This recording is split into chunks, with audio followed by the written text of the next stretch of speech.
For millennia, the Grand Pyramids of Egypt have towered over the desert sands. Everything about the great ancient civilization that once seized the lands remained a mystery. That is, until July 19, 1799. A French soldier discovers a large stone about 35 miles east of Alexandria during Napoleon Bonaparte's Egyptian expedition, unearthing a written language that had been dead for thousands of years. The translations would prove to be the key to unlocking the secrets of an entire civilization.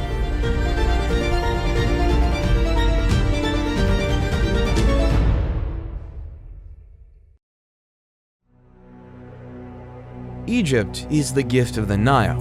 That's what Herodotus, the father of history, said. Since the Nile is the lifeline, as it provided Egypt with water for the cultivation of crops, which led to the burgeoning of civilization all along the length of the Nile Valley. The river strip that divided the Egyptian territory into two parts provided a favorable environment for the rise of civilization when the Nile Valley began in the Miocene times, cutting it into its current shape. The various geographical resources effectively contributed to the state's foundation.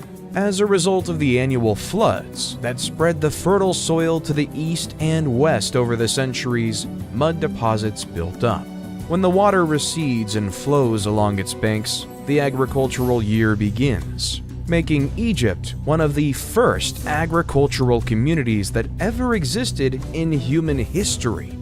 At the end of the Paleolithic era, there was a widespread production of arrows, harpoons, querns, sewed skins, bone works, and pottery. Carbon-14 tests, on the other hand, were used by researchers to demonstrate that corn was harvested in a Neolithic silo on the edge of Fayum between 4600 and 4250 BC. Later, people built shacks and huts out of reeds and solid mud and sowed corn on the muddy soil of the Nile marshes. Ancient Egypt was divided into two territories, Upper Egypt and Lower Egypt. Lower Egypt lay to the north, where the Nile extended out with its several branches to form the Nile Delta. Upper Egypt, which stretched to Aswan, was to the south. The two kingdoms were united around 3000 BC by King Narmer, but each retained its regalia, the Hedjet or white crown for Upper Egypt and the Deshret or red crown for Lower Egypt. As a result, the pharaohs were known as the rulers of the two lands, and they wore the Shent, a double crown with each half denoting sovereignty of a different land.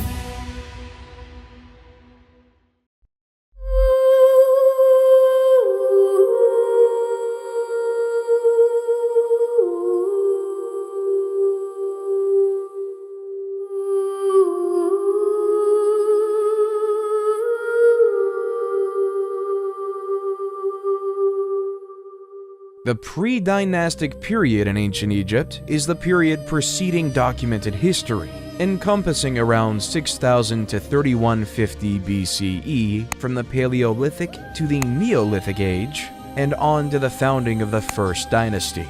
While there are no written records from this period, archaeological digs in Egypt have unearthed items that convey their tale of the Nile River Valley's cultural history. The pre-dynastic period is called by the regions or ancient city sites where these artifacts were discovered, rather than the cultures that lived there.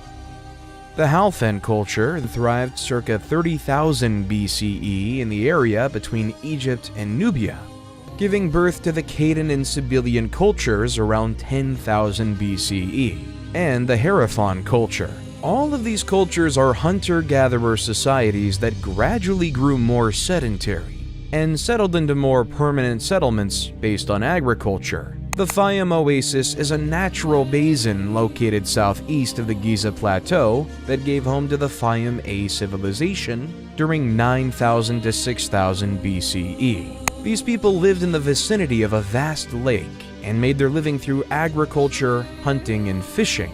The people of Fayum constructed reed homes with subterranean basements for food storage. Cattle, sheep, and goats were domesticated, and basketry and pottery production flourished. During this period, tribal chieftains assumed positions of power, which may have been passed down to the next generation in a family or tribal unit.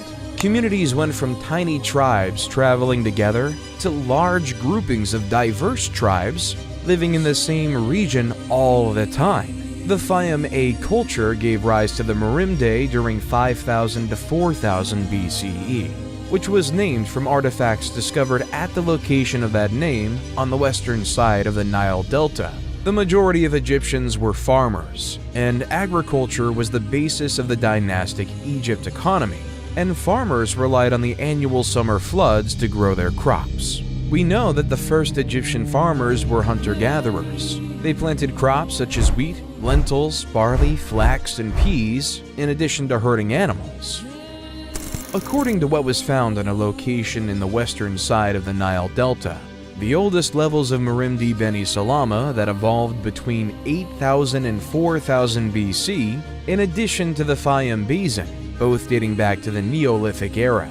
The Nile Valley's convex terrain encouraged the development of several basins, which in ancient times were flooded with floodwaters every year that brought silt and mud that fertilized the soil.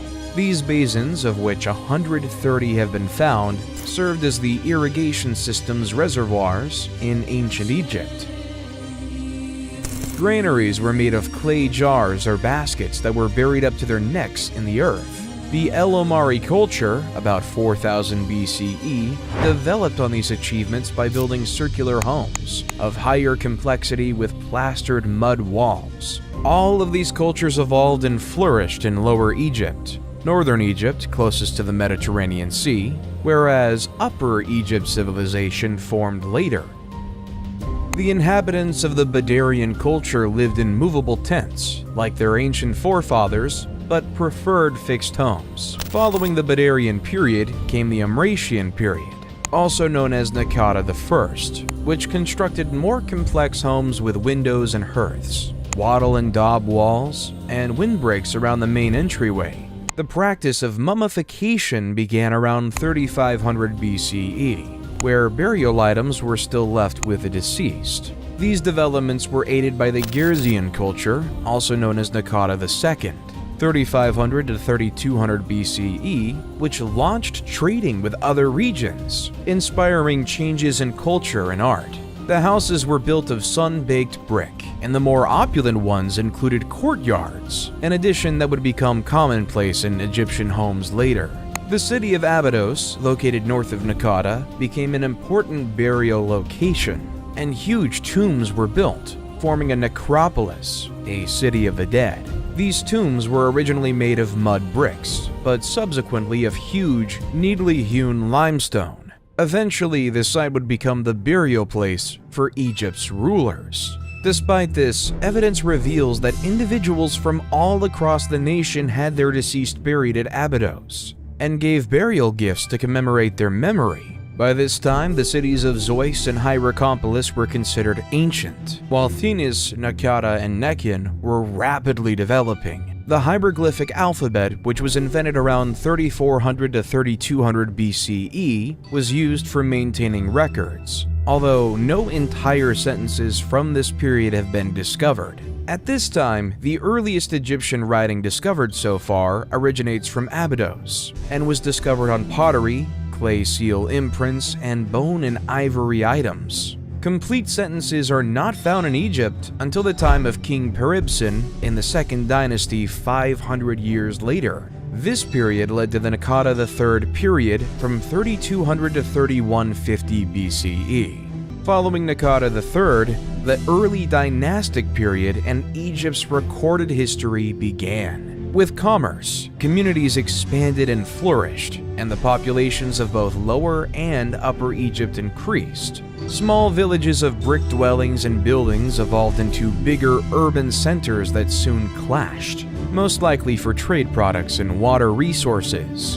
Thinis, Naqada, and Nekhen were the three principal city-states of Upper Egypt during the period.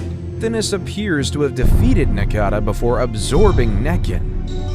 These battles were fought between the Scorpion Kings, whose identity is unknown, and others, most likely Ka and Narmer. According to some researchers, Scorpion I, Scorpion II, and Ka were the final three rulers of the proto-dynastic period, before King Narmer invaded and unified Lower and Upper Egypt and created the First Dynasty.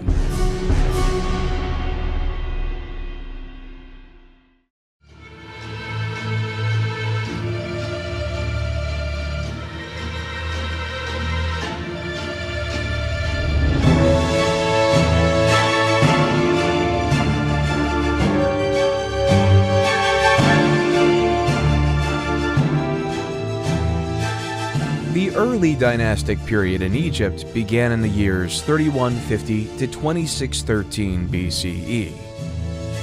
This marks the beginning of the country's historical era in which Upper Egypt, the south, and Lower Egypt to the north were unified as one country under centralized authority. During this time, the divine rule of the monarch started, and a distinct Egyptian culture emerged, including the development of writing, arts, and sciences. Menes, the first king of Egypt, was a ruler of Upper Egypt, presumably from Thinis or Hierakonpolis, who defeated the other city-states around him before conquering Lower Egypt around 3150 BCE. Narmer married the princess Neithotep of Naqada in an arrangement to enhance the links between the two towns. He undertook military operations in Lower Egypt to quell revolts and expand his territory into Canaan and Nubia. He sponsored massive construction projects, and urbanization developed throughout his reign. Hor-Aha, Narmer's son, is assumed to have succeeded him in 3100 BCE, continuing his father's military expansion and increasing trade. He was notably interested in religion and the concept of the afterlife, and it was under his reign that the Mastaba tomb was built. Hor-Aha was replaced by his son Jur in 3050 BCE, who followed in his father's footsteps. His son Jet, about 3000 BCE, married Princess Mernith and is considered to have taken leadership of the nation after his death. It is uncertain whether she governed as regent for her infant son Den or as queen, but her reign is notable for being the first time a woman is recorded governing in ancient Egypt. Den, about 2990 BCE, is regarded as the greatest monarch of the First Dynasty and reigned for 50 years. His reputation as an efficient monarch stemmed from his economic advances, military conquests, and the stability of his rule, as proven by expensive construction projects and elaborate works of art. Den is the first monarch to be represented wearing the crowns of Upper and Lower Egypt, showing that he ruled over a unified nation. Den was succeeded by two additional monarchs, Enegib and later Semerkhet, both of whom had tough reigns marked by insurgency. The dynasty ended with the Ka's reign, during which his heirs struggled for the throne and were defeated by Hotep Sekemui, who established the Second Dynasty. Internal strife and a lack of, or misunderstanding over, records ruined the Second Dynasty, 2890 to 2670 BCE. None of the Second Dynasty monarchs have reliable dates, and several of the kings' names appear to be repeats of earlier rulers. Hotep Sekemui, which means two powerful ones at peace, is a prime illustration of this issue. Because of his name, it would seem that he came to power after subduing the princes who fought for the throne after Kwa, but his name is inscribed on the entrance to Kwa's tomb, implying that he was the ruler responsible for burying Kwa, and he already had that name before the succession war broke out. Hotep Sekemui is credited with bringing peace to Egypt upon his ascension to the throne, although a brief one. Instability and rebellion marked his reign. Raneb, also known as Nibra, was the first to link his name to that of the gods, and so create a bond between the monarch and the divine. There is no reasonable explanation for Peribzen's decision, Early academics claimed he was the first monotheist who declared Set to be the sole deity, but evidence of his reign's devotion to various gods disproved this. Because his name is only found in Upper Egypt, it's possible that he opted to ally with Set for political reasons, to distinguish himself from the Horus religion of Lower Egypt. For whatever reason, he is regarded as a good monarch because commerce, the economy, religious practice, and the arts all thrived during his reign. Peribsen was replaced by Kheskamui, probably his son, who continued his predecessor's construction projects and is believed to have brought Egypt's two regions back under central control, or at least reinforced unification. His most famous works include the statues at Hierakonpolis and Abydos, as well as his role as the father of Pharaoh Djoser.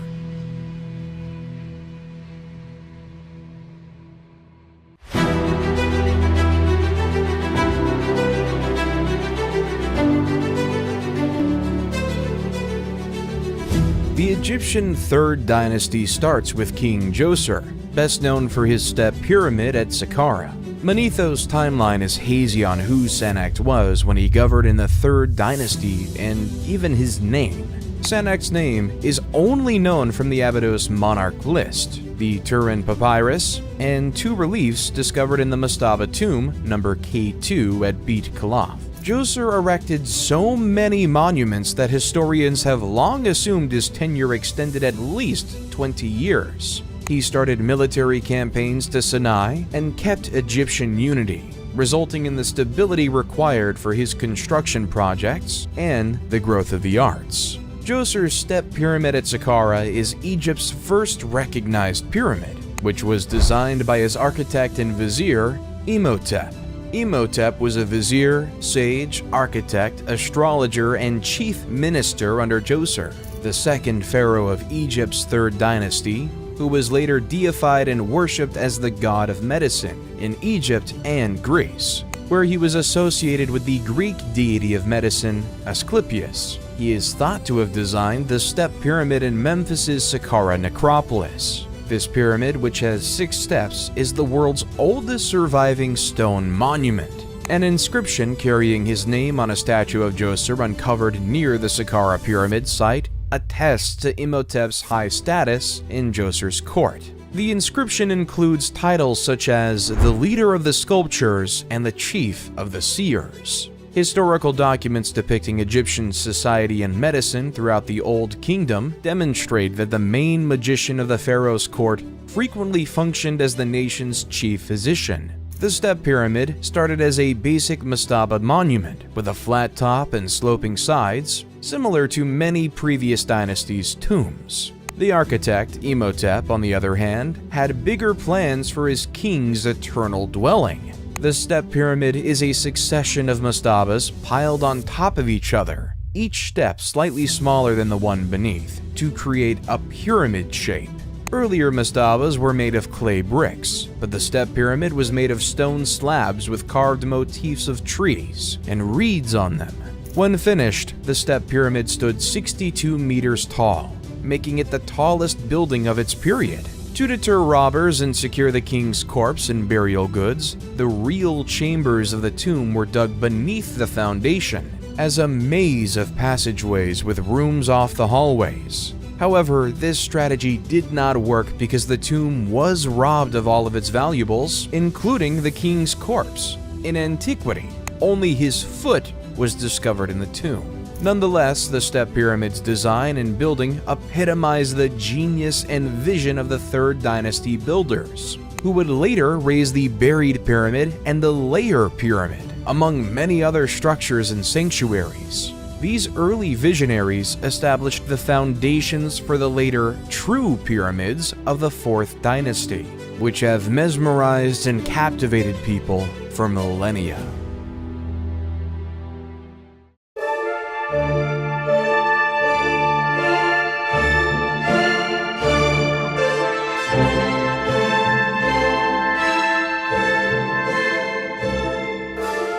The Old Kingdom of Egypt is also known as the Age of the Pyramids or the Age of the Pyramid Builders, because it contains the Great Fourth Dynasty, during which King Sneferu mastered the craft of pyramid construction, and the pyramids of Giza were built under the reigns of Khufu, Khafre, and Menkaure.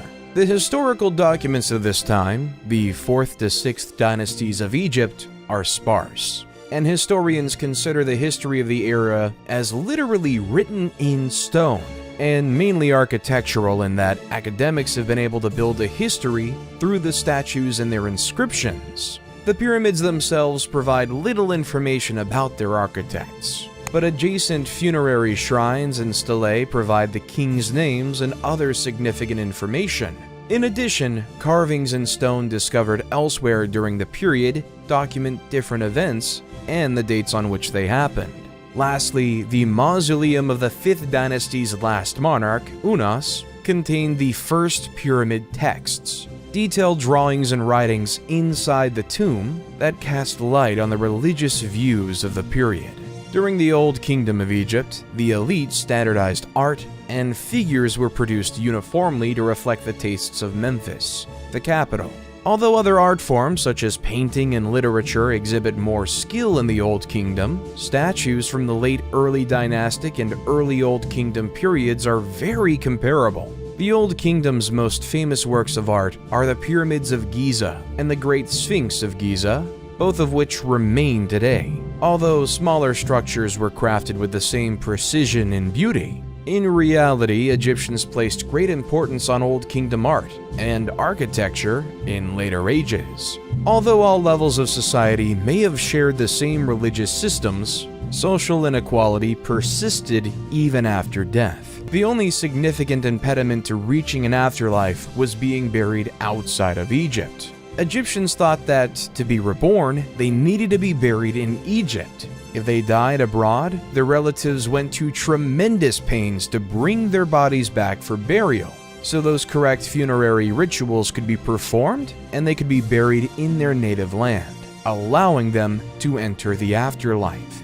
To coordinate the labor force that constructed the pyramids at Giza and elsewhere during this time, unprecedented bureaucratic efficiency was needed, and this bureaucracy could only function under a powerful central authority. At the top of the pyramid that represented Egyptian society, the monarch stood. He was granted ownership of all of Egypt by the gods, at least in theory. The literate and illiterate classes were divided in the Egyptian social structure. The literate class was the ruling class. They were a small fraction of the population, but they were the main criteria for determining the character of ancient Egyptian society and everything we knew about the civilization. Individuals were frequently more important than the positions they held. As a result, while the king established the scope of bureaucratic power, effective administration was ultimately dependent on the same pool of literal aristocrats without whom the king could not govern, and we'll state some of them as follows. Because an Egyptian king could not personally control every area of society, the role of the vizier was established as early as the early dynastic period. The vizier, who can be assimilated into a form of prime minister, assigned responsibility to other members of the court, sent communications through scribes, and managed the military, regional governors' activities, public works projects, and tax collections, among other things. Huni, the last king of the Third Dynasty, was long thought to have initiated the massive building projects of the Old Kingdom by constructing the Mitam Pyramid. But credit for the Mitam Pyramid goes to Sneferu, the first king of the Fourth Dynasty, who may have been Huni's son by one of his minor queens. Sneferu began the Old Kingdom's golden era, with his most noteworthy achievements being the two pyramids constructed for him at Dashur. Sneferu started his work with the pyramid at Mitam, known as the False Pyramid, due to its shape. It resembles a tower more than a pyramid, and its exterior casing is surrounded by a massive mound of gravel. The Pyramid of Mitam was Egypt's first real pyramid, but it did not last. This is because changes were made to Imhotep's initial pyramid design, causing the exterior casing to sit on sand rather than rock, causing it to fall. The Crooked Period and the Red Pyramid are Sneferu's structures at Dashur, or North Pyramid. The The bent pyramid gets its name from the fact that it rises at a 55-degree angle and then changes to a 43-degree angle of smaller stones, giving the impression of bending in towards the summit. The workers had finished the base and sides before recognizing that a 55-degree angle was too steep, and changing their plan to conclude the job as best they could. Sneferu appears to have grasped the issue and went on to construct his third pyramid. Sneferu appears to have been a ruler unafraid of loss or sorrow. When the bent pyramid failed to satisfy his standards, he simply began over. The red pyramid, named after the use of reddish limestone in its building, was constructed on a firm foundation for better stability and rose at a 43-degree inclination. The red pyramid, 105 meters tall, was Egypt's first effective real pyramid.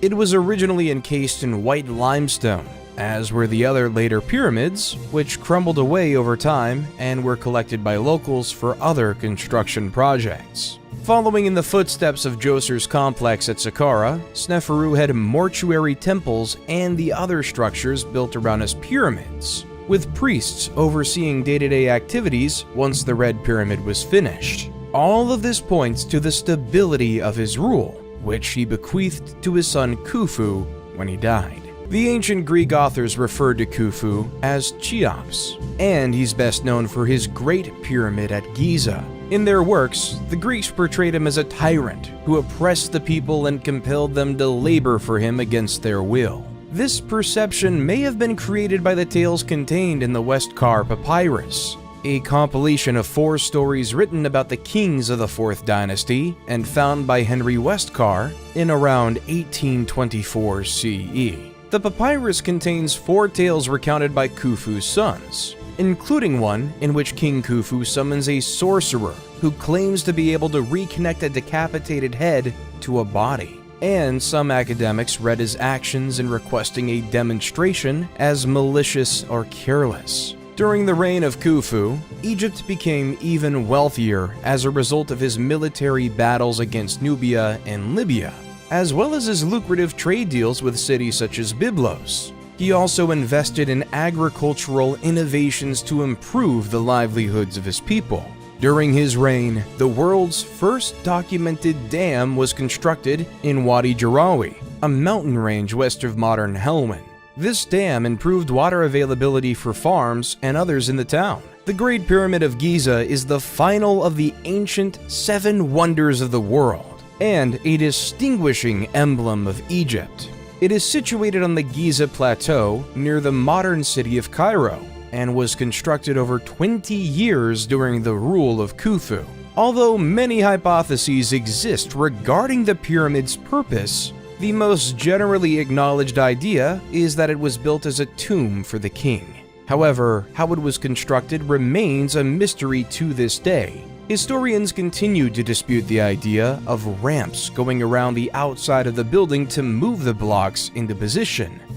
These theories persist despite a growing body of evidence proving that the pyramid was constructed by the ancient Egyptians using technical means that were most likely so common to them that they felt no need to document them. Nonetheless, the complexity of the interior passages, shafts, and chambers, as well as the nearby Osiris shaft, encourages the persistence of these fringe theories, as does the mystery of how the pyramid was built at all, and its orientation to cardinal points. A prominent figure during that time, called Hemeyunu, was the vizier during the reign of Khufu in the 4th dynasty, and one of the king's relatives. He was in charge of building his Great Pyramid and keeping an eye over its construction works, and he was buried near Khufu's pyramid.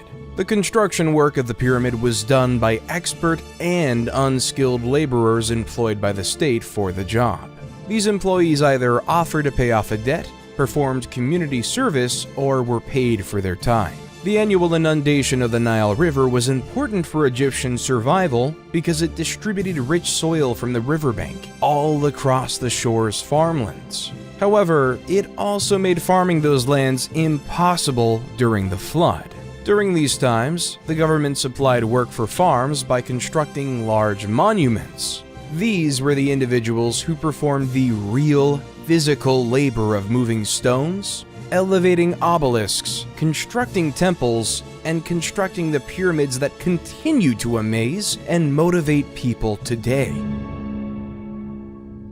Khufu was replaced by a family member outside the legal line called Jedefra after his death. Jedefra was Khufu's son, but he did not appear to be his designated heir. Some scholars believe Jedefra built the Great Sphinx of Giza, while others believe Khafre, his sibling and successor, built it. The Sphinx is the world's biggest monolithic monument, showing a recumbent lion's torso with a king's head and visage. Historically, this king's visage has been identified as Khafre's, but Dobrev and others believe it's Khufu's. It appears to have been constructed by Khafre because it is exactly in line with his pyramid complex, and the Sphinx's face resembles Khafre more than Khufu. Khafre's pyramid is the second largest in Giza, and his complex is almost as big as his father's. Little is known about his rule. According to Egyptian texts, he continued his father's policies and government model by concentrating power in the hands of his closest family members and exerting strict control over policies and laws. Following Khafre's demise, succession was temporarily disrupted again when Baka, Jedefri's son, took the throne. He did not even rule for a year before Menkaure, Khafre's son, took over as monarch.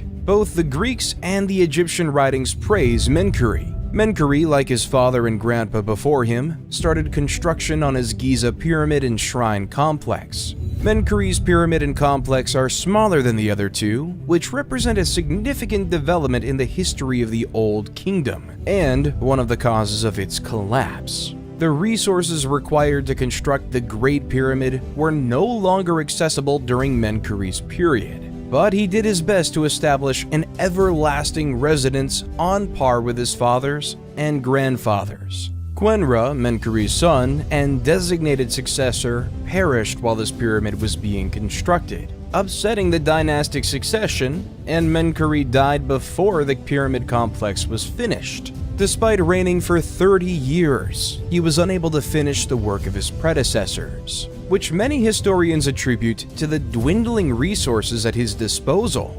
Shepseskaf, Menkaure's successor, finished Menkaure's structure at Giza, but was buried in a relatively modest mastaba at Saqqara. As previously stated, the monarchs diverted immense resources to their funerary structures and buildings, but these temples and sanctuaries were increasingly under the authority of the priests who managed them, rather than the king. Although the Giza Plateau is now an old, sand-swept location on the outskirts of Cairo, it was a city of the deceased, inhabited by the living who tended to it during Menkaure's time. Giza had priests' houses, shrines, worker accommodations, stores, factories, breweries, and all the amenities of a small metropolis. The civilian life in ancient Egypt was very active. The lowest social class consisted of peasant farmers who did not own the land on which they worked on or the houses in which they resided. The monarch, members of the court, nomarchs, and priests owned the land. To begin the day, peasants would say, "Let us work for the nobility." Peasants were virtually always farmers, regardless of what other trade they practiced. They cultivated and harvested their crops, giving the majority to the landowner while keeping part for themselves. Most had private gardens, which the ladies maintained while the men worked in the fields. The lowest stratum of society created the items utilized in commerce, allowing the civilization as a whole to survive. These peasants were also part of the workforce that erected Egypt's pyramids and other monuments. When the Nile River's banks overflowed, farming became difficult, and the men and women went to work on the king's projects. This labor was always rewarded, and no literary or physical evidence supports the assertion that any of Egypt's major monuments were erected by slave labor. Work building monuments like the pyramid and associated burial complexes, temples, and obelisks provided the peasantry with the sole possibility of upward mobility.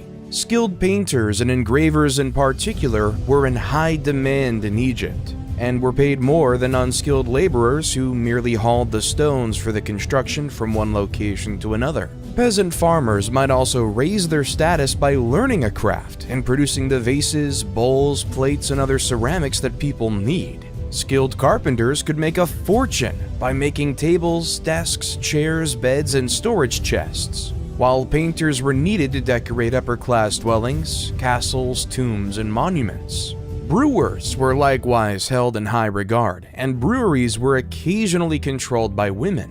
They appear to have been operated on by females in early Egyptian history. Beer was the most popular beverage in ancient Egypt, and it was commonly utilized as a kind of recompense. 3 times a day, workers on the Giza Plateau were given a beer ration. The deity Osiris was said to have provided the drink to the people, and breweries were overseen by the goddess Tenene. Marriages were more secular than religious in ancient Egypt. The parents planned the majority of weddings in any of the classes. Girls were often married at the age of 12, and boys at the age of 15.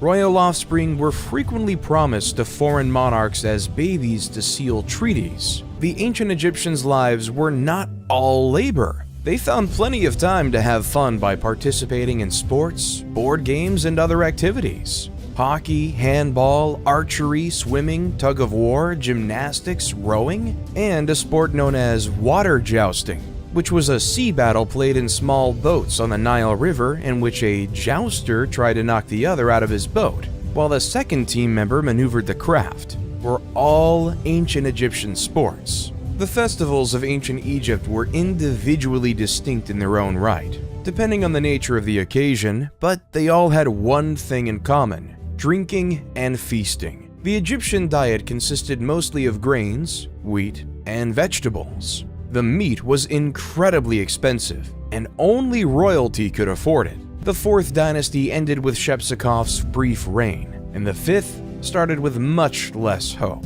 The 5th dynasty is known as the Sun Kings dynasty because so many of their titles contain the name of the deity Ra, usually given as Re. The first 3 of these rulers, Userkaf, Sahur, and Kakai, would later be memorialized as divinely chosen in the Westcar papyrus tale, The Birth of the Kings. The dynasty starts with King Userkaf, but a lady called Kenkaz, most likely a daughter of Menkor, appears prominently in the Egyptian texts as mother of 2 kings of Upper and Lower Egypt, though it's unclear who those monarchs were. Her monument is the 4th pyramid at Giza, and she was a significant person.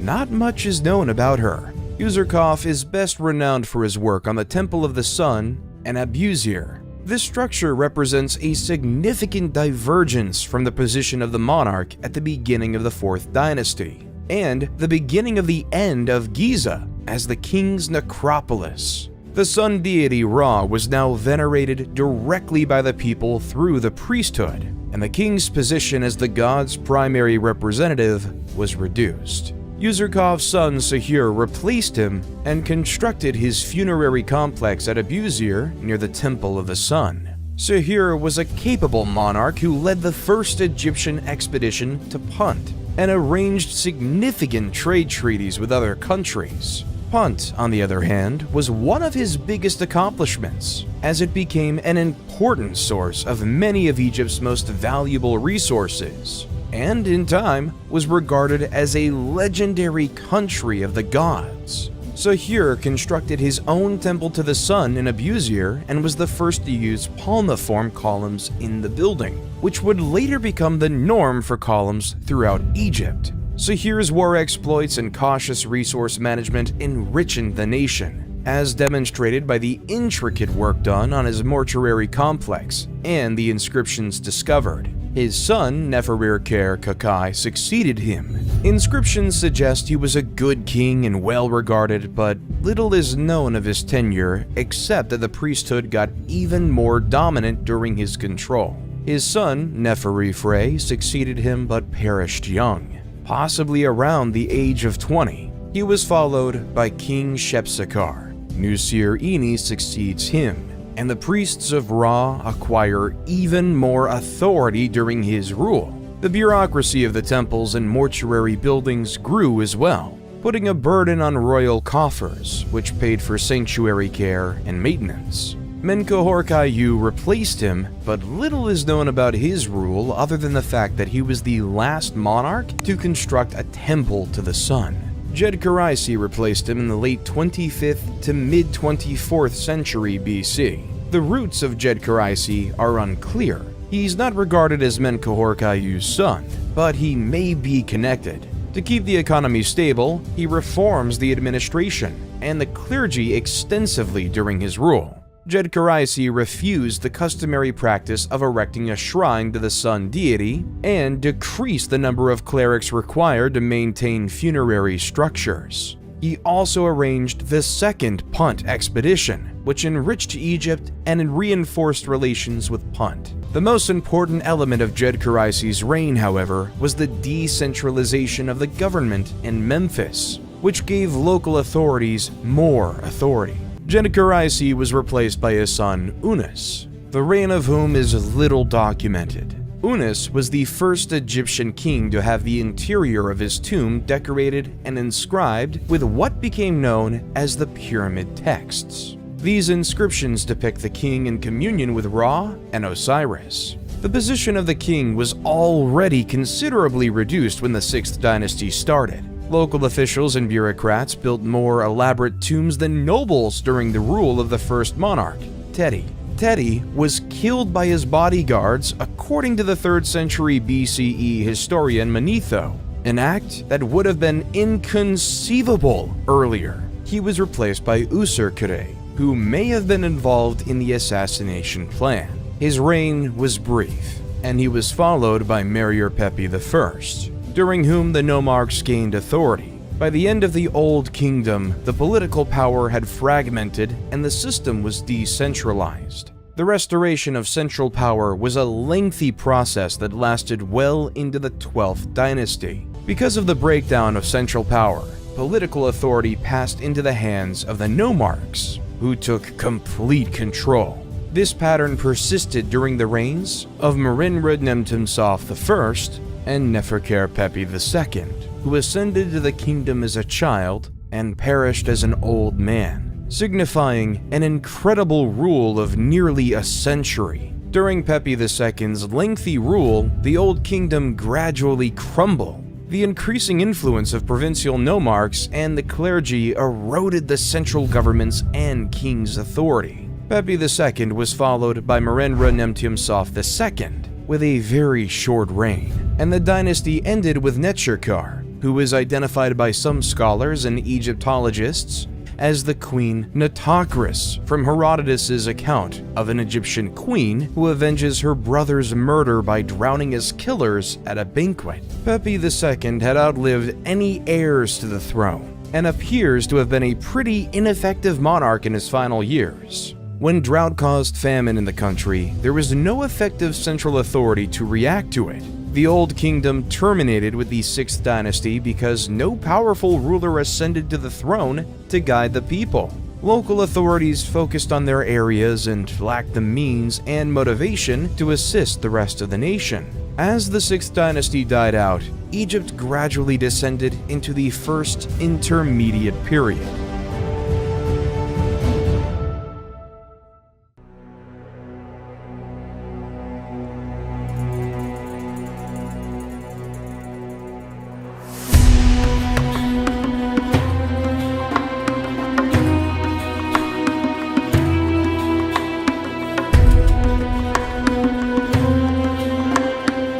The first intermediate period is marked primarily by a rise in the authority of provincial administrators of distinct areas, and a decline in the power of the central government at Memphis. The great structures of the Old Kingdom on the scale of Giza's pyramids were no longer constructed within the first intermediate period because there was no strong central sovereign to order and pay for them, and no administration to coordinate the large workforce. The cultural image that comes from a study of historical data does not support a chaotic, dark era, but rather a different social and political model than what had come before. There is some historical evidence for the claim of unrest and claimed disorder, which stems from the absence of a single powerful central government. The country's different regions were essentially self-governing. The dearth of information about the kings of the 7th and 8th dynasties attest to their ineffectiveness. Their identities and dates will be forgotten in Egyptian annals. The ancient city of Memphis was abandoned at some time by rulers who saw themselves as the heirs of the Old Kingdom kings. The rulers of the 9th and 10th dynasties then seized Heracleopolis as their center and declared themselves Egypt's real kings. Intef, a Theban nomarch who bore the customary epithets of Great Overlord, of the Nome, and Overseer of Priests, came to prominence in Thebes around 2125 BC and opposed the authority of Heracleopolitan kings. Intef I established Egypt's 11th dynasty and provided the push for the country's unity. During the Middle Kingdom, he was known as Intef the Mighty, and a monument in his honor was erected in the Temple of Karnak. And this was the way leading to the beginning of a new era, which was the Middle Kingdom.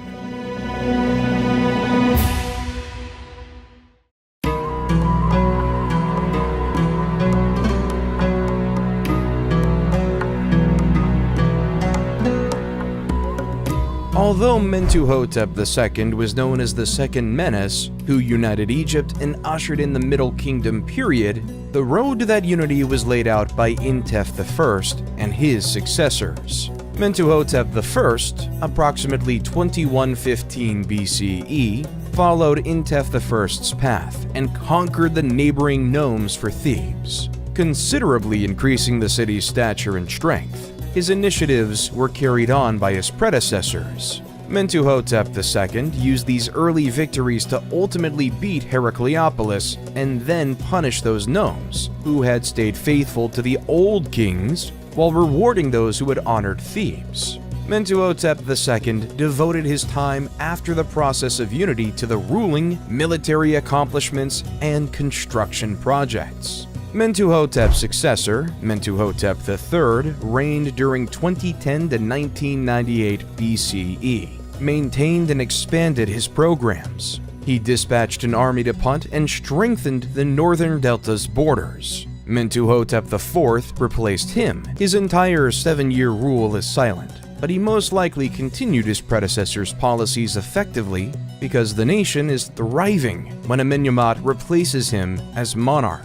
When Amenemhat was Mentuhotep IV's vizier and was sent with his mission to quarry stones for the king's project, he had an inscription made of the extraordinary events he witnessed. First, a gazelle gave birth on the stone selected for the king's sarcophagus top, indicating that the stone had been chosen correctly because it was endowed with fecundity and life. Second, an unanticipated rainfall descended on the celebration, revealing a well big enough to water the entire gathering. This inscription was later interpreted to mean that Amenemhat was chosen by the gods to become king, as the gods had allowed him to experience miracles. Amenemhat I abandoned Thebes for unknown reasons and established his seat in court in Ititawi, south of Memphis. Amenemhat I's successor, Sennacherib I, 1971 to 1926 BCE, improved the country's infrastructure and initiated the kinds of grand building projects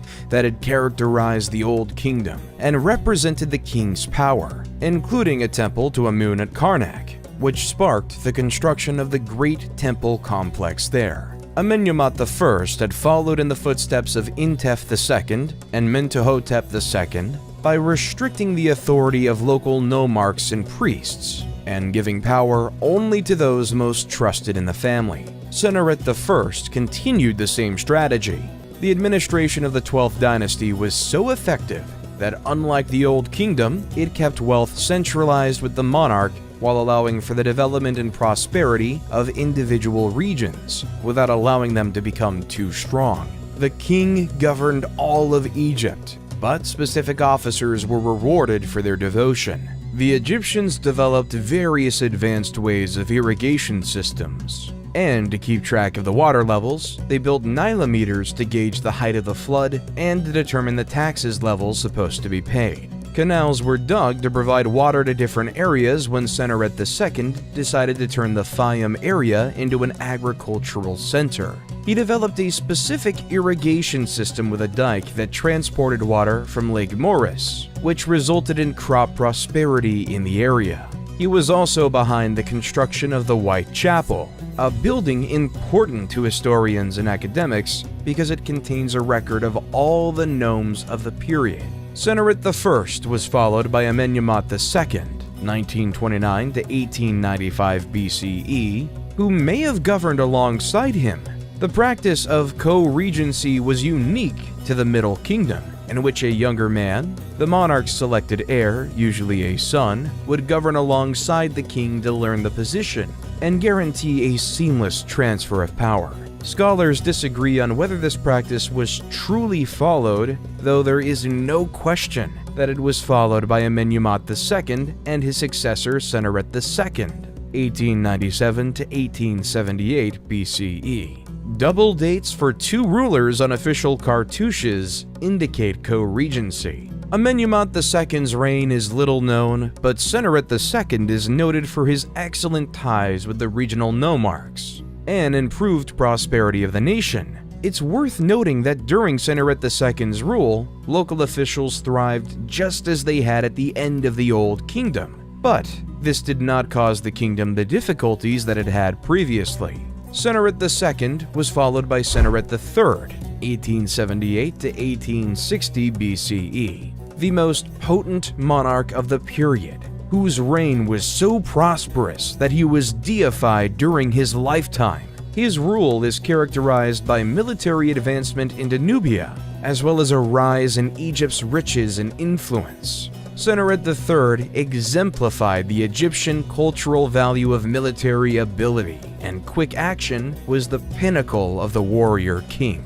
He was thought to be unbeatable at the helm of his troops. His expeditions into Nubia widened Egypt's borders, and the fortifications he erected along the boundary facilitated commerce. He also conducted an expedition into Palestine, and as a result, trade ties with that area improved. And to control flood and direct irrigation waters, the ancient Egyptians built earth and stone barrages and dams, such as El Lahan Dam, which was erected during the reign of King Amenemhat III, who ruled in the 12th dynasty following the reign of Sennaret III, as he wanted to make good use of the floodwaters for the irrigation system, and to protect the state from destructive high levels of inundation water.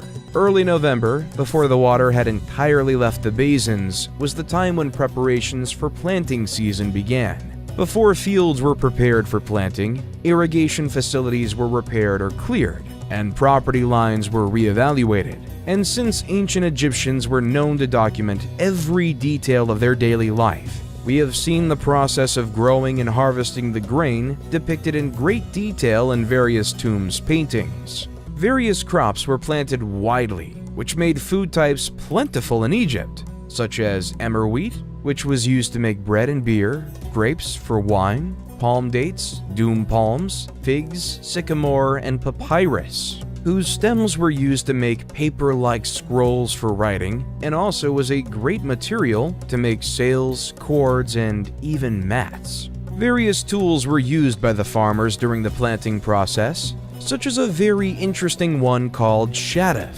It's a hand-operated device used to lift water from the river, which consists of a long pole with a bucket hung on a rope from one end, and the other end has a weight attached to it. It was either used to fill jugs with water to transport them, or even to run water in small canals along ditches.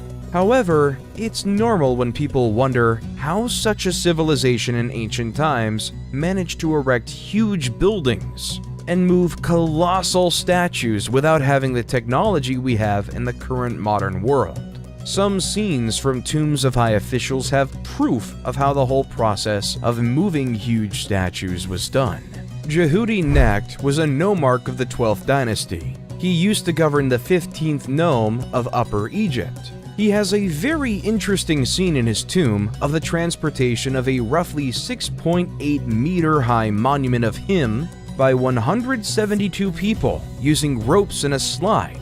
in an endeavor aided by the dumping of water in front of the slide. Unfortunately, no evidence of this colossus has ever been discovered. Amenemhat III boasted of no major military triumphs, but constructed almost as many monuments as his father and was responsible for the vast mortuary sanctuary at Hawara, known as the Labyrinth. Amenemhat IV, 1815 to 1807 BCE, replaced him and maintained his policies. He completed his father's construction tasks and began many of his own. During his reign, military and commercial expeditions were undertaken on numerous occasions, and trade thrived with towns in the Levant, particularly Byblos and elsewhere. The co-regency policy, if it was implemented, had guaranteed a seamless transfer of power from ruler to ruler, but it failed in the case of Amenemhat IV, who had no male successor to prepare for success. After his demise, the throne passed to his sister, or probably wife, Sobonefru, 1807 to 1802 BCE, whose rule is little known. Unless the Queen Nitocris of the 6th dynasty of the Old Kingdom is accepted as real, Sobonefru was the first woman to govern Egypt since the early dynastic period. The 12th dynasty concluded when she perished without an heir, and the 13th started with the reign of Sobekotep I, 1802 to 1800 BCE. The Middle Kingdom's 12th period was the most powerful and wealthy. The 13th dynasty would receive the riches and the policies, but would be unable to put them to good use. The 13th dynasty appears to have maintained the policies of the 12th dynasty monarchs and kept the nation united, but none of them had the personal power of the previous kings, according to incomplete documents. Lower Egypt started to develop its political groups.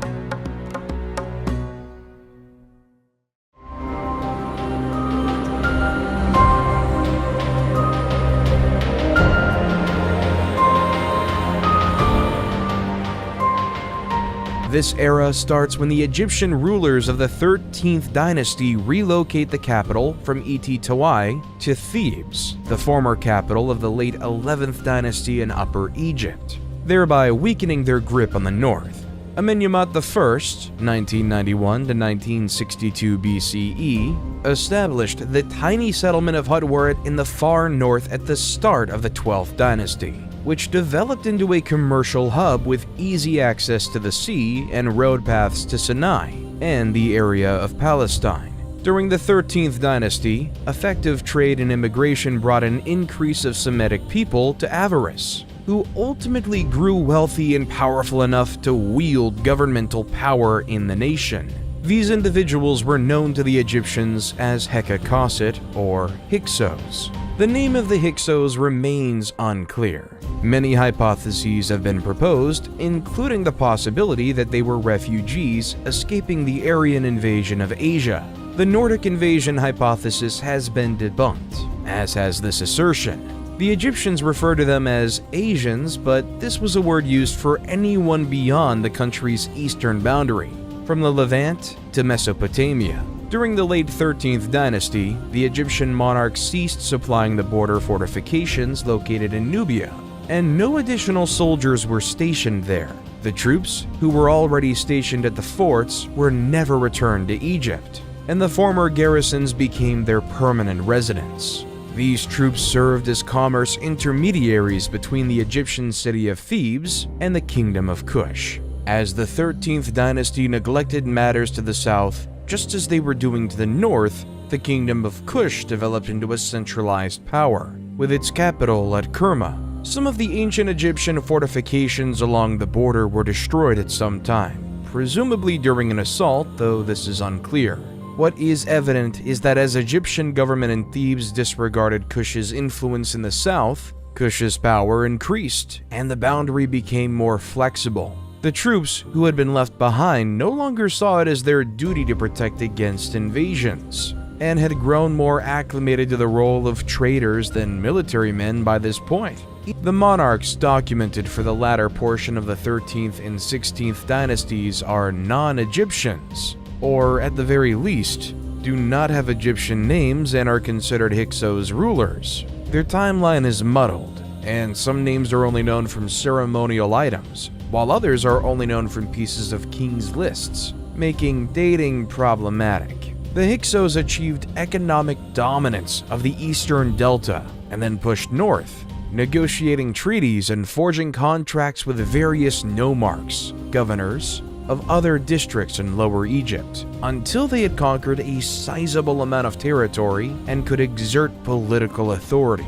Once established in Avaris, the Hyksos elevated Egyptians to positions of power, adopted Egyptian customs and attire, and absorbed Egyptian deity worship into their own beliefs and ceremonies. The Hyksos monarchs established Egypt's 15th dynasty, but once they were evicted, the invading Thebans destroyed all traces of the Hyksos in Egypt. Only a few Hyksos rulers are known by name thanks to the ruins of inscriptions and other texts discovered at Avaris and elsewhere, including the best known, Apepi. Apepi was also known as Apophis, and had an Egyptian name related to the giant snake Apophis or Apep, the sun god Ra's nemesis. At the same time the Hyksos rose to prominence in northern Egypt, the Nubians rose to power in the south. The Middle Kingdom's 13th dynasty, like Lower Egypt's, had forgotten to pay attention to its southern frontier. Thebes remained Upper Egypt's capital,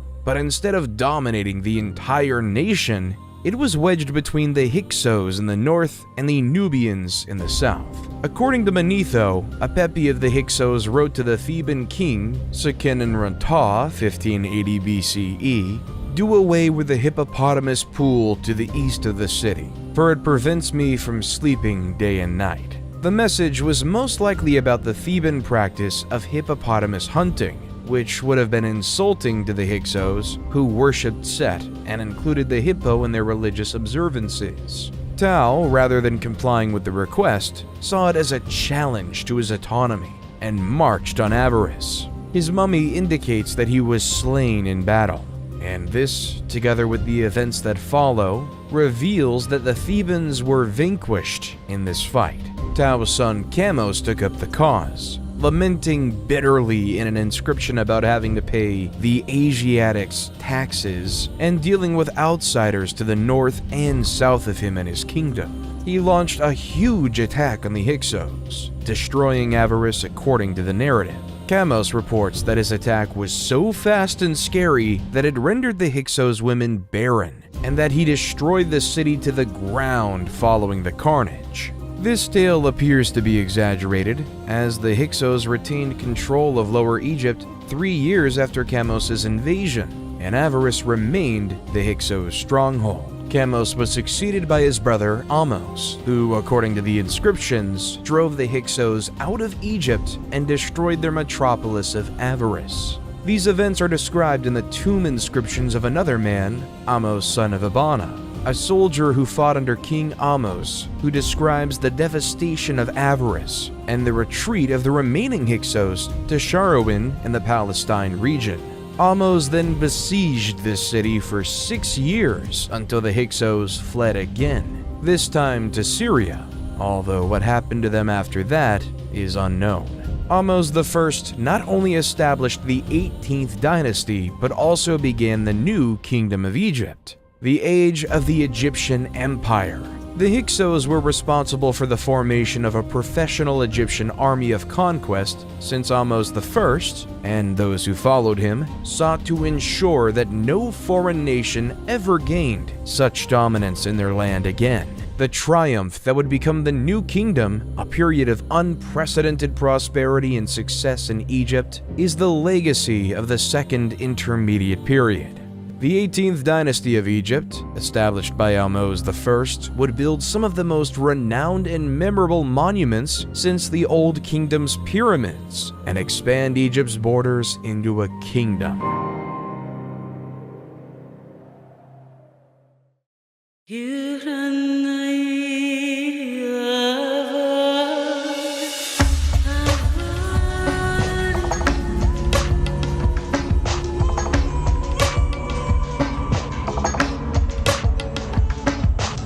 Ahmose I realized that the Hyksos had been able to establish themselves so securely because previous Egyptian monarchs had permitted them to. As a result, he chose to establish protected areas around Egypt's boundaries and fortify neglected settlements in strategic locations to protect the nation. The Battle of Ahmose I against the Hyksos brought him and his troops into touch with the areas of Palestine and Syria, where he continued his operations while also conducting military excursions south against the Kingdom of Kush in Nubia. When he died, he had protected the nation and consolidated his authority, leaving a steady political and economic situation for his replacement, Amenhotep I, 1541 to 1520 BCE. Inscriptions show that Amenhotep I followed his father's policies and modeled himself after him as a warrior monarch, but he most likely only commanded battles in Nubia. There are no accounts of him conducting expeditions into Palestine or Syria, but he may have done so because those areas stayed secure during his and his successors' reigns. Thutmose I, 1520 to 1492 BCE, replaced him and immediately started wars to expand Egypt's reach. Thutmose I put down a revolt in Nubia that erupted soon after assuming the throne, personally murdering the Nubian monarch and suspending his corpse from the prow of his ship as a caution to other rebels. He then extended Egypt's control over Nubia further south before shifting his focus to Palestine and Syria. He expanded Thebes' famous Temple of Karnak and built numerous other temples and structures throughout Egypt. Thutmose II, 1492 to 1479 BCE, succeeded him, but little is known about his rule because he was quickly eclipsed by his more potent half-sister, Hatshepsut. Hatshepsut, 1479 to 1458 BCE, was one of the most potent and effective New Kingdom rulers. Thutmose II had one child with her, and he had another with a minor woman, Thutmose III, whom he named as his successor, 1458 to 1425 BCE. Following Thutmose II's death, Hatshepsut was appointed regent of Egypt and officially co-ruled with Thutmose III, but she had been the force behind her husband's tenure and continued to do so as she saw fit after his death. Hatshepsut is in charge of numerous construction initiatives. She conducted the most successful expedition to Punt, added her works to the temple at Karnak, and governed in harmony with Nubia to the south. Her construction undertakings were so beautiful and numerous that subsequent pharaohs claimed ownership of them. They were able to do so because Hatshepsut's name was taken from all of her structures, including her magnificent complex at Deir el-Bahari around 1458 BCE. Concerning the obelisks that were erected in the different temples, they were symbols of the sun god, and many of them can be found everywhere in the whole world, whether they were real Egyptian ones or modern ones imitating the ancient Egyptian obelisks. The process of carving one is not a paradox, as there is an unfinished one located in the quarries of granite in Aswan. Hatshepsut commissioned its construction, probably to accompany what became known as the Lateran obelisk, which was originally at Karnak, but was later brought to the Lateran Palace in Rome. Thutmose III inherited a wealthy and secure country in 1458 BCE and wasted no time in improving it. Thutmose III establishes the Egyptian Empire, which his descendants would sustain.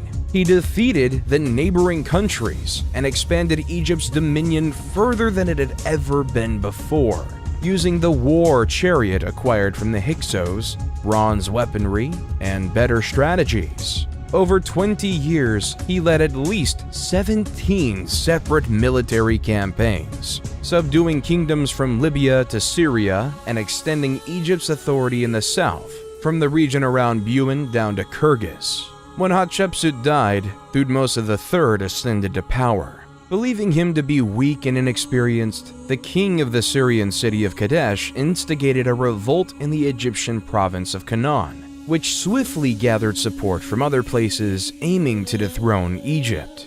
This coalition met in the city of Megiddo. Thutmose III marched his army from Thebes to Megiddo in northern Canaan, prudently choosing a narrow pass from the town of Aruna instead of the wider and easier routes to the city, and surprised his enemies by entering the Kina Valley behind their defensive positions and driving them from the field. Thutmose III had to lay siege to the city to seize it. Geneni, who was Thutmose III's commander and military scribe, naturally accompanied his monarch in war to put down the rebellion, and wrote a record describing the fight. Thutmose III was so taken by Jani's tale that he had sections of it written on the walls of the great temple of Amun at Karnak, and, to a lesser extent, elsewhere. Geneni begins by describing why the writing on the temple's walls exist. He then goes on to explain the campaign and its motivations. The wretched adversary referenced on several occasions is the king of Kadesh, who started the revolt and gathered the armies against Egypt. But it is also used to refer to everyone who joined the rebellion at times. Following the Battle of Megiddo, Thutmose III would subdue and punish those who took part, capturing not just Kadesh, but also all of Syria and the Mitanni territories in Mesopotamia. He was succeeded by his son Amenhotep II, 1425 to 1400 BCE, who inherited and built on his father's powerful and safe kingdom. He was not a warrior king, but he did order many construction projects and signed peace treaties and commerce deals with other countries, such as Mitanni. Thutmose IV, 1400 to 1390 BCE, his replacement, carried on his programs. Based on readings of his renowned Dream Stele, which recounts the tale of how he came to the kingdom, Thutmose IV is regarded as a usurper, although he's the legal son of Amenhotep II. He's best known as the king who rebuilt Giza's Great Pyramid. He is followed by Amenhotep III, 1386 to 1353 BCE, who is regarded as one of Egypt's most effective and powerful rulers. Amenhotep III ruled Egypt at a time when it was at its artistic, political, and fiscal apex. His reign was one of the most opulent in Egyptian history, and he frequently used his riches to persuade other nations to do what he desired. He kept the nation stable, enlarged its boundaries, and devoted himself to the arts and construction initiatives. Many of Egypt's most impressive structures date from his rule. During his reign, however, the priests of Amun started to acquire increasing fortune. They possessed more property than the monarch and used it to enrich themselves further.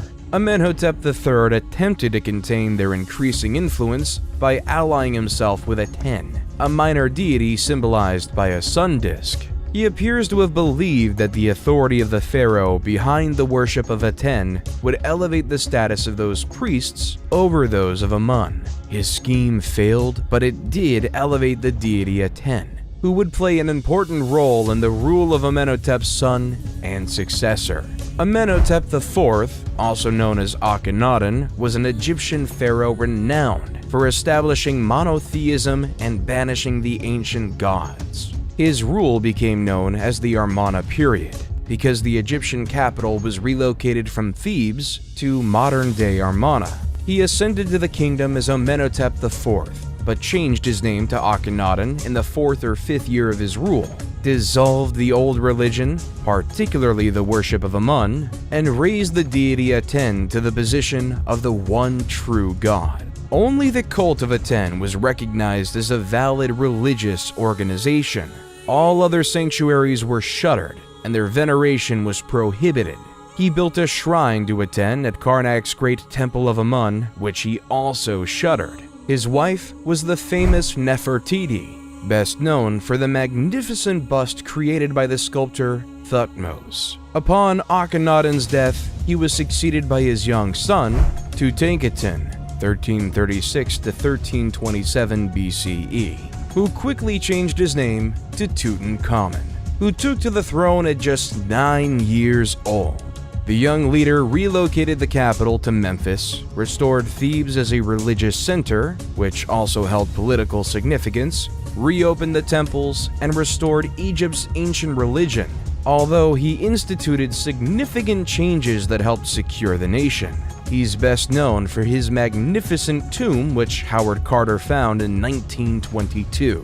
Tutankhamun was married to Ankhsenamun, his half-sister, until his demise at the age of about 18.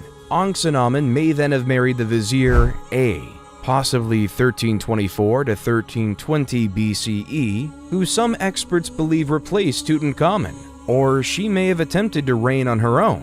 Whatever part A played in the succession, Ankhsenamun vanished soon after Tutankhamun's death, and the general Horemheb took control, devoting to return Egypt to its former grandeur. Horemheb, 1320 to 1295 BCE, went to great measures to erase the Amarna period rulers from Egyptian history by burning all of Akhenaten's statues and writings, including completely demolishing his sanctuary at Karnak.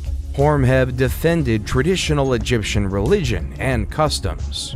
Relationships with other countries and Egypt's infrastructure were ignored during Akhenaten's rule. Horemheb returned Egypt to its previous glory, though he was unable to bring it back to the heights of Amenhotep III. He perished without an heir, and his vizier Parames seized the kingdom as Ramses I, establishing the 19th dynasty. Ramses I was an elderly man when he ascended to the kingdom, and he swiftly named his son Seti I as his successor. Ramses I resumed Horemheb's task of rebuilding Egypt's sanctuaries and shrines, as well as adding to the vast Temple of Amun at Karnak. He gave Seti I the authority to lead military missions to reclaim areas lost during Akhenaten's rule. When he passed, Seti I ascended to the throne and continued Egypt's reform and revival, adding his own touches to the big project at Karnak, and grooming his successor for dominance, his son Ramses II, 1279 to 1213 BCE. He is the most well-known pharaoh of Egypt today. Ramses II governed Egypt for 67 years, and the magnificent temples and monuments he constructed in celebration of his conquests and accomplishments still stand as a testament to the wealth of his reign. There is hardly any ancient Egyptian site that does not mention Ramses II, and the story of his triumph in the Battle of Kadesh in 1274 BC is legendary. However, one of his greatest acts as pharaoh was not one of battle, but one of peace. The forging of the first peace treaty in history. Anatolia's Hittites had been gaining prominence since the 2nd millennium BC, and by 1530 BC they had surpassed Babylonia as a notable nation, and they were putting Egypt to the test. Letters of intent had been addressed to the 18th dynasty's king Akhenaten, but he had never responded or taken note of Hittite activities along his boundaries. Horemheb had waged unsuccessfully against the Hittites, who had grown even more strong by the time of Tutankhamun, Akhenaten's successor, and were daring enough to garrison districts on or near Egypt's borders. When Horemheb became pharaoh in 1320 BCE, he initiated a more forceful campaign against the Hittites and secured Egypt's frontiers, although the problem of the Hittite invasions was never fully overcome. Seti I had gained Palestine and Kadesh for Egypt, but happy with the victory, had made no plans for the city's defense. Now, Ramses II of the 19th dynasty had to cope with the problem of the Hittite invasion, and gathered his forces at Pur-Ramses in 1274 BC to remove the Hittites from Kadesh and weaken their army. Riding in his chariot at the head of 4 divisions, 20,000 soldiers, Ramses II marched his first division so quickly that he soon outdistanced the other 3. Near Kadesh, 2 Bedouins were apprehended and asked about the whereabouts of Muwatalli II and his army, to which they replied that the army was nowhere near Kadesh and that Muwatalli II feared Egypt and the young king.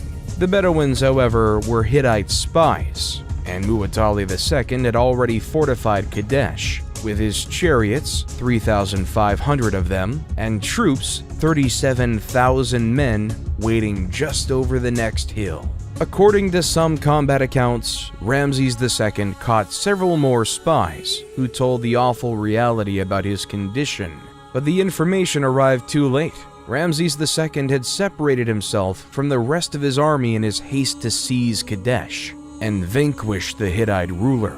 Just as the Hittite chariots slammed into his camp, he dispatched messages to the other 3 divisions. The Taw division arrived in time to prevent an Egyptian army defeat, and Ramses II personally led the remaining Amman division into action many times, pushing the Hittite soldiers back onto the Orontes River, where many perished. Muwatalli II just only marched from Kadesh's walls to trap Ramses II's forces between his army by the river and his advance. But for unexplained reasons, he chose to stay in the city and never committed his reserve men to fight.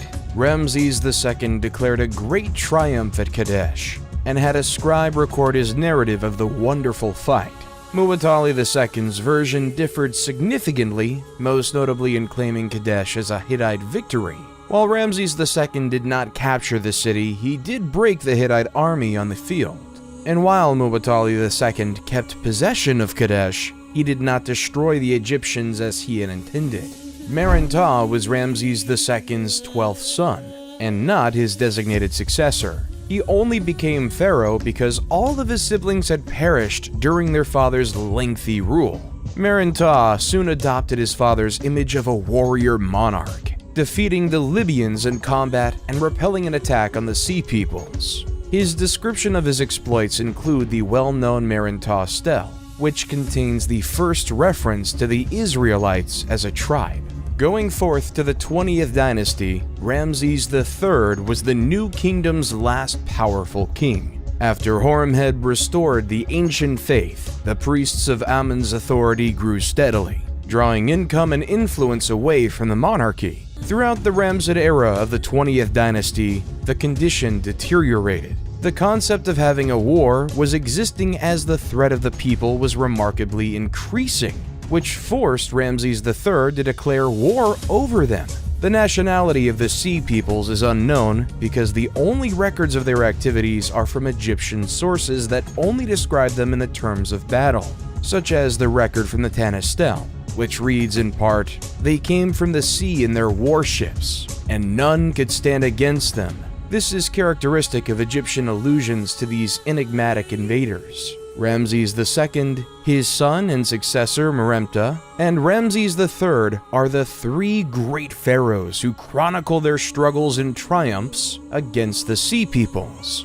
All claimed huge victories over their opponents, and their inscriptions include the most extensive documentation of the Sea Peoples. During the time of Pharaoh Ramses III, the Sea Peoples invaded and destroyed the Egyptian commerce hub at Kadesh, and then attempted to invade Egypt again. They began their operations with swift attacks along the coast, before pushing toward the delta.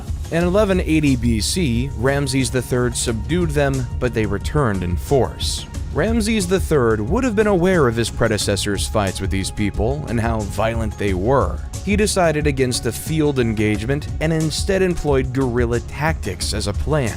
He set up ambushes around the coast and along the Nile Delta, and his archers were especially efficient, putting them camouflaged along the beach to shower down arrows on the ships at his signal. The ships were set on fire with burning arrows once the crew was dead or drowning. After crushing the naval invasion, Ramses III turned his focus to what remained of the invading troops on land. He used the same tactics as previously, and in 1178 BC, the Sea Peoples were defeated off the coast of Zeus. Egyptian annals once again depict a spectacular victory, in which many Sea Peoples were slaughtered and others were captured and coerced into the Egyptian army and fleet, or sold as slaves. Although Ramses III spared Egypt from invasion, the battle was so costly that the royal treasury was depleted, and the tomb builders at Deir el-Medina could not be paid. This resulted in the first documented labor strike in history, in which workers walked off the job and refused to return until they were properly reimbursed. And then, the momentum of the Egyptian empire started to fade. Ramses III retained a powerful central authority, secured the borders, and kept Egypt prosperous. But the kingdom was crumbling around him. The office of the Pharaoh of Egypt no longer held the same level of reverence it once did because the priests of Amun served as an intermediary between the gods. Ramses III was injured in an assassination attempt staged by one of his lesser spouses, and perished as a result of his injuries. Ramses IV, 1155 to 1149 BCE, ascended to the throne only after his elder siblings perished. He attempted to imitate the great pharaohs of the past and did complete several construction projects while battling to keep the empire's declining territory, but he perished after a brief rule. He was succeeded by his son, Ramses V, who fought to retain control against Amun's priests and keep the kingdom together. His successor, Ramses VI, carried on the fight with little success. Ramses VII replaced him, followed by Ramses VIII, about whom little is known, Ramses IX, Ramses X, and Ramses XI. All of these pharaohs fought to keep the kingdom together in the face of outside incursions and internal conflicts with Amun's priests. An incident related to these struggles, though obscure, involves a man called Amenhotep, high priest of Amun, who was deposed by the vizier Pinehazy and forced to escape south to Nubia. What we are sure about is that the priests of Amun retained huge power and reached the throne of Egypt and ruled the country.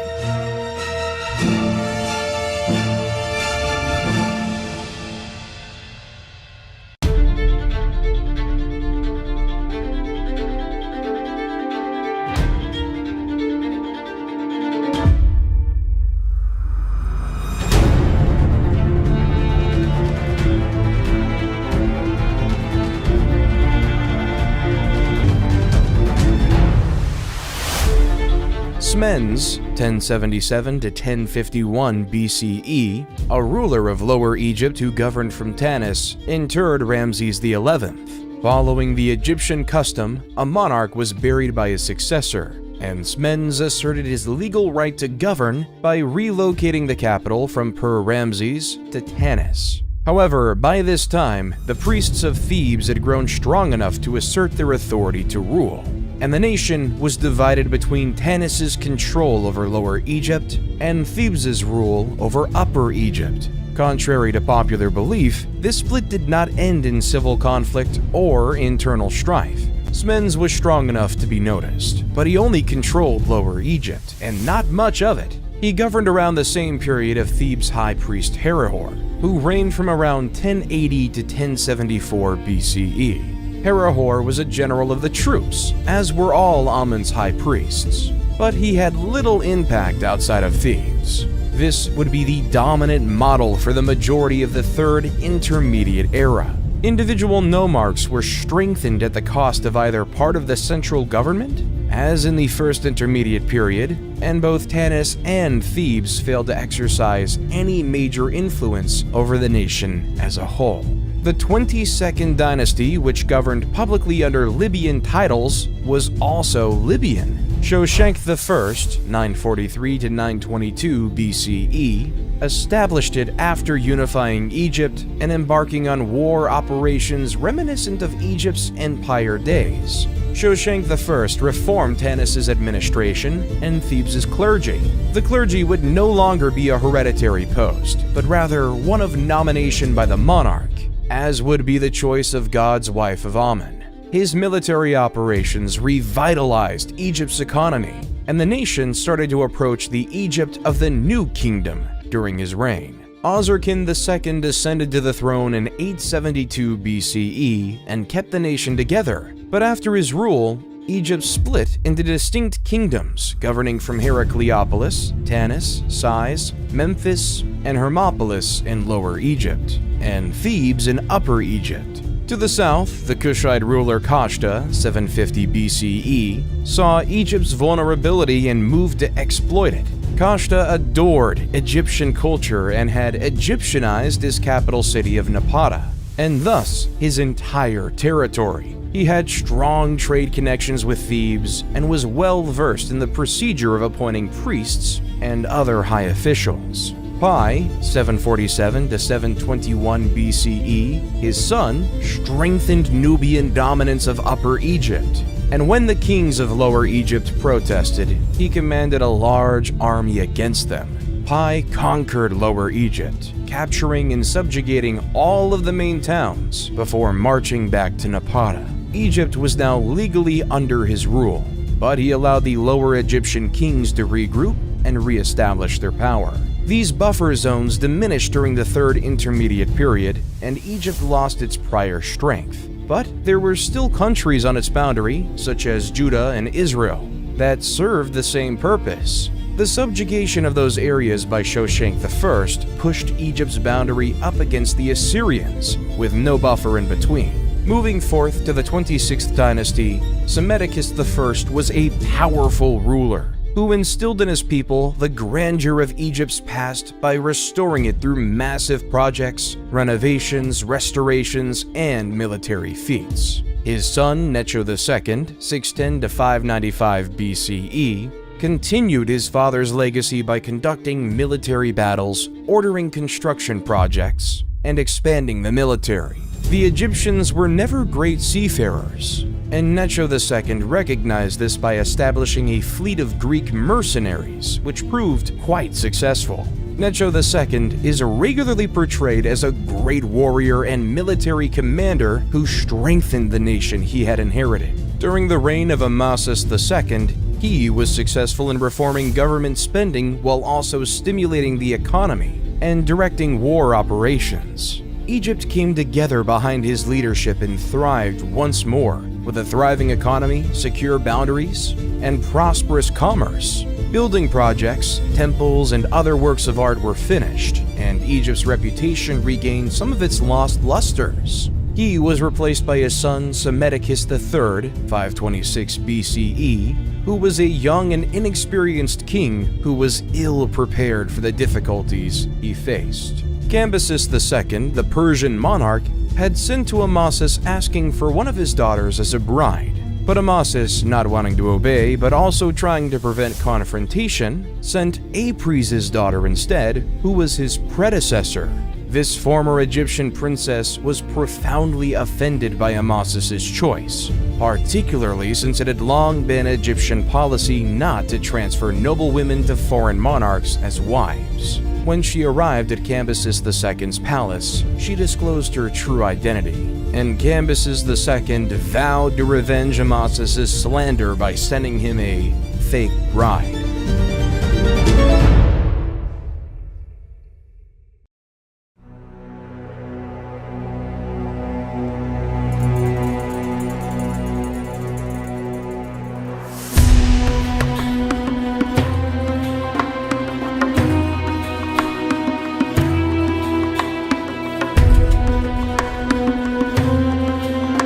Unlike Cambyses, Darius wanted to govern Egypt in his absence. He ascended to the throne of the Achaemenid Empire in 522 BCE and toured Egypt at least twice, though he favored Egypt from afar.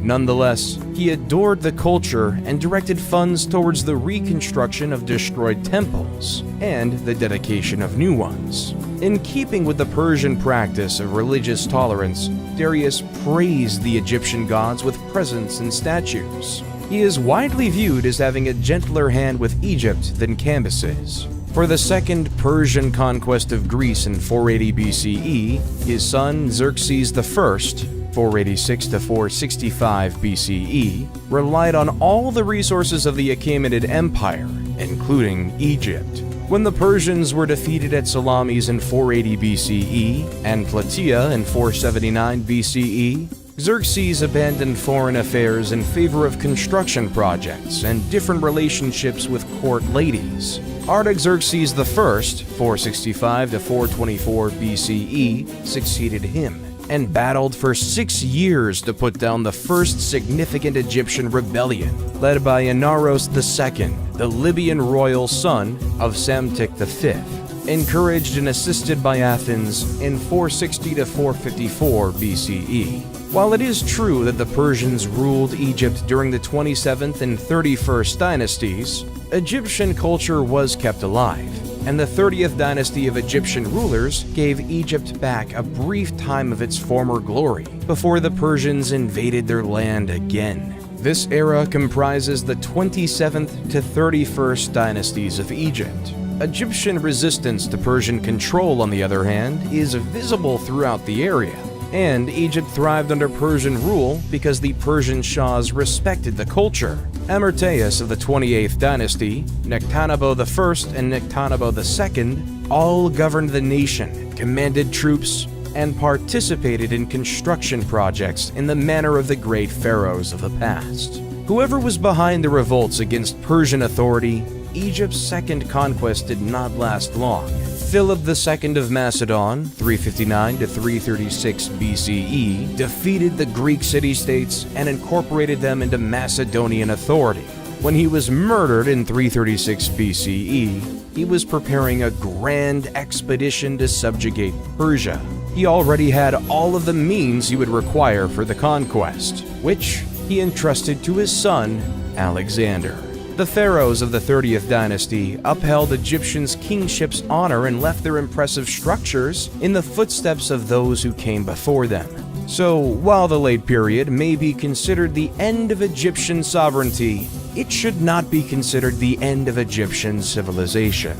Even today, Egypt's cultural accomplishments inspire respect, if not fear, and remain among the most popular and intriguing of the old world. Although times changed, current modern Egypt in the 21st century might look like a coming forward version of ancient Egypt. The Nile River is still sacred to the Egyptian people, and they still celebrate the same festivals of the ancient times, such as the spring festivals. The food is quite inspired by the authentic ancient food.